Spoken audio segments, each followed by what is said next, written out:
హరీష్ రావు గారు ఒక నిమిషం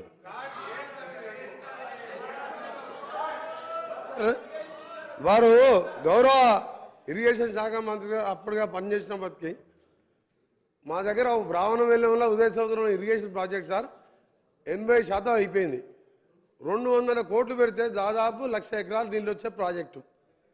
100 సార్లు మొదటిసారి మాజీ ముఖ్యమంత్రి గారు ముఖ్యమంత్రి ఉన్నప్పుడు 100 సార్లు ఇదే హౌస్లో అడిగితే 2 సంవత్సరాలు అడిగాం. ఆ తర్వాత రాజగోపాల్ రెడ్డి గారు పోయినసారి ఎమ్మెల్యే గారు 100 సార్లు అడిగినాం. 200 కోట్లు పెడితే 1,00,000 ఎకరాలు నీళ్ళు వస్తాయా అంటే ఇలా చేతులు రాలే. వీరు మాట్లాడుతుంది సార్ గౌరవ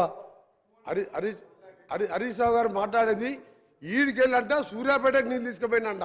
మూసి నీళ్ళు సార్ పిల్లాయిపల్లి కాల్వ 350 కోట్ల రూపాయలు శాంక్షన్ చేపించి 5 ప్యాకేజీలు చేసి అప్పుడున్న 5 ఎమ్మెల్యేలు పంచుకుంటే ఇప్పటికి పూర్తి కాలేదు సార్.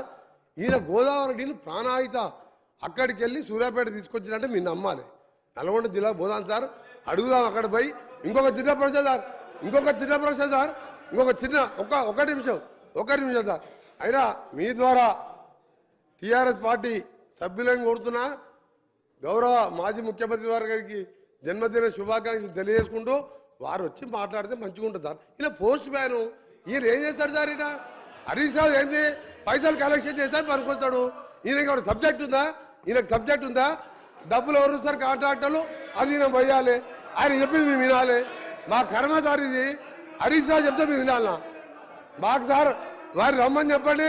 చీఫ్ ఇంజనీర్ ఆయనే, మాజీ ముఖ్యమంత్రి ఆయనే, డిజైన్ ఆయనే, కూలగొట్టింది ఆయనే.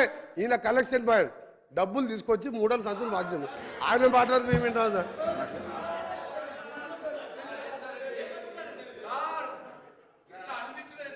స్పీకర్ గారు వారు అట్లా మాట్లాడితే మీరు రికార్డులోకి అలో చేస్తారా సార్?